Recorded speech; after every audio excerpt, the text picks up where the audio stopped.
The farmhouse on Miller's Road had been empty for nearly 30 years. Some called it cursed, others said the land itself was poisoned. But when Daniel, a quiet schoolteacher from Ohio, inherited the property, he saw only opportunity.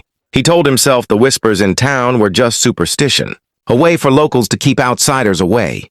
The house stood tall and silent, surrounded by fields where weeds grew waist-high. Its windows were dark, like blind eyes staring back at him. Dust curled in the sunlight when he opened the front door, and a smell like damp, earth and old smoke filled his lungs. At night, he tried to sleep in the upstairs bedroom. The wind howled through cracks in the walls, but it wasn't the wind that woke him. It was the sound of footsteps moving slowly across the floorboards downstairs, deliberate. As if someone was pacing, waiting, watching. He held his breath and listened. The footsteps stopped.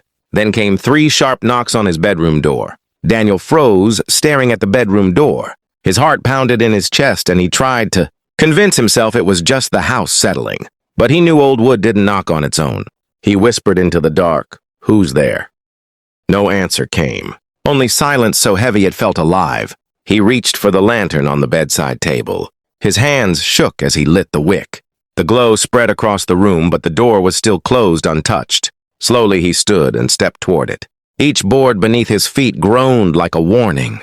He placed his ear against the wood and held his breath. From the other side, he heard something faint and wet, like the sound of someone dragging their fingernails along the paneling. He stumbled back, the lantern almost slipping from his grip. Then it stopped. Gathering his courage, he flung the door open. The hallway was empty.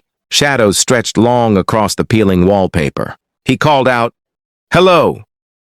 His voice sounded small, swallowed by the dark. That was when he noticed something new. On the floor just beyond the doorway lay 3 perfect handprints in the dust. Small, delicate prints, as though a child had been standing there watching him all along.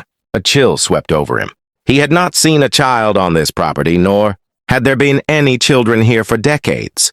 Yet the handprints were fresh, pressed into the dust, as if made only seconds ago. Daniel could not take his eyes off the handprints. They were too clear, too perfect to be old. His mind raced, searching for logic. Maybe the wind blew dust in a strange pattern. Maybe an animal somehow left marks like that. But deep down, he knew these were human. He bent closer, studying them. His lantern flame flickered, and for a split second he thought. He saw the prints sink deeper, as though invisible weight pressed. Down on them, he staggered back, clutching the lantern to his chest. His breath came in quick, shallow bursts. He decided to leave the hallway and return to his room, but as he turned, the air grew colder. He could see his own breath now swirling in the glow of the flame. A faint sound rose from the end of the hall, the sound of humming. A child's lullaby, low and broken, carried through the walls. Daniel froze. Every hair on his body stood on end. The melody drifted closer, slow, deliberate. He wanted to run, but his legs felt nailed to the floor. He whispered to himself, "This is not real. This is not real," but the humming only grew louder. The lantern sputtered once, twice, then went out, plunging him into darkness. He groped blindly for the matchbox, but his fingers brushed against something soft, something cold.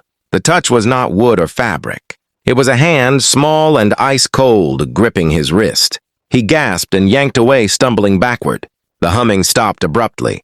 The hallway was silent again. The matches slipped from his hand, scattering on the floor. In the blackness, Daniel felt it again. The faint pressure of a child's breath against his cheek, whispering so close he could almost make out the words. Daniel's chest heaved as he struggled in the dark. He scrambled across the wooden floor until his hand struck the matchbox. He fumbled with it, striking again and again until a single flame bloomed, illuminating the hallway. The light revealed nothing.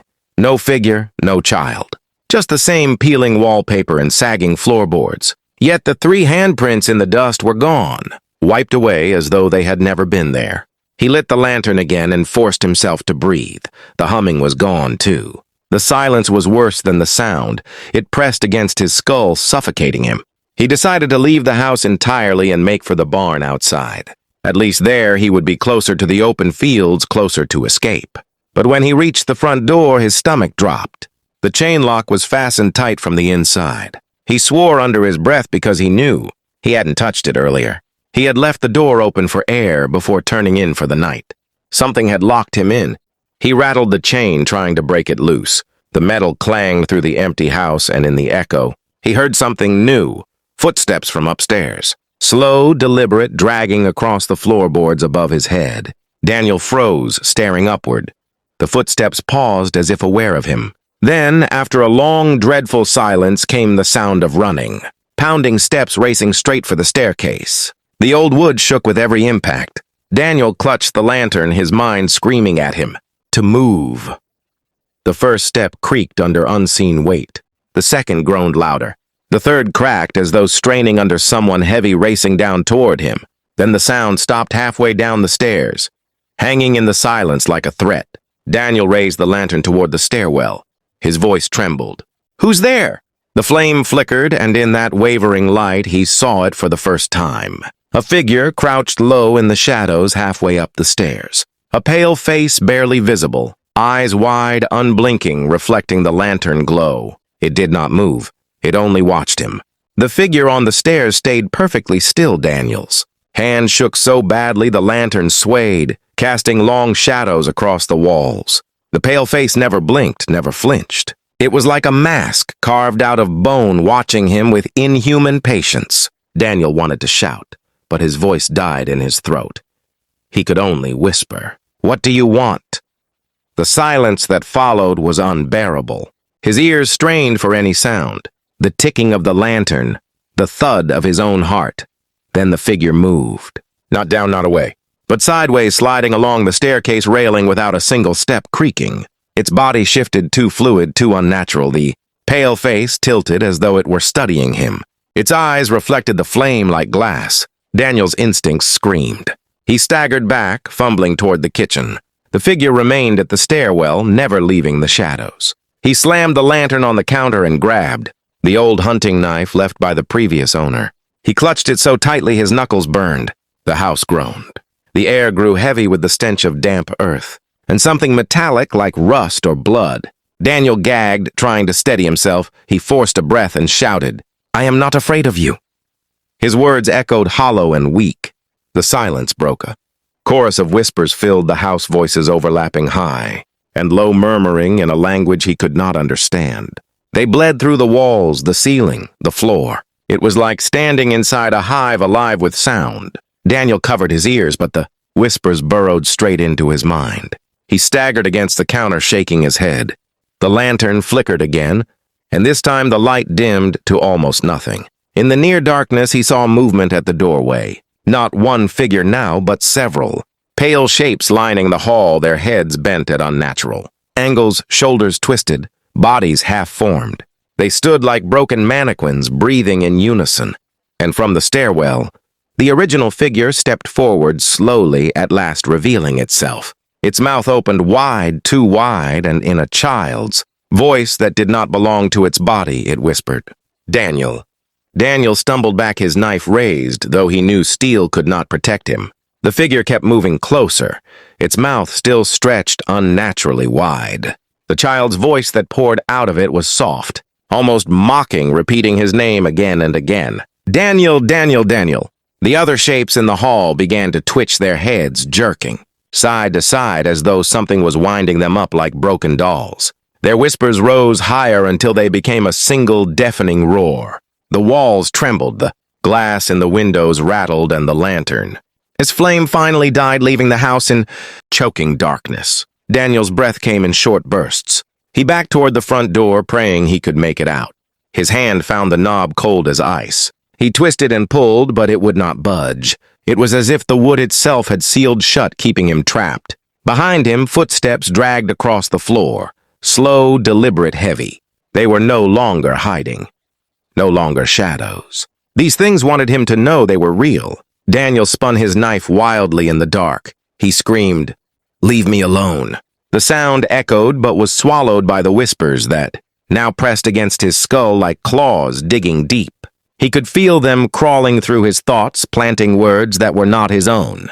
The air turned bitter cold. His breath puffed white in front of him, though he could not see. He felt something brush against his back, a hand small and fragile like a child's. He whipped around, and there was nothing, only blackness that seemed thicker than night. Then he saw them eyes, hundreds of pale eyes opening in the dark. All around him, staring from the walls, the ceiling, the staircase, the original figure stepped forward, its face splitting, with a smile that cut all the way across its cheeks. In that moment, Daniel realized the truth. He had not bought an empty house. He had stepped into a trap, a place that was never meant to be a home but a cage. And now it had chosen him.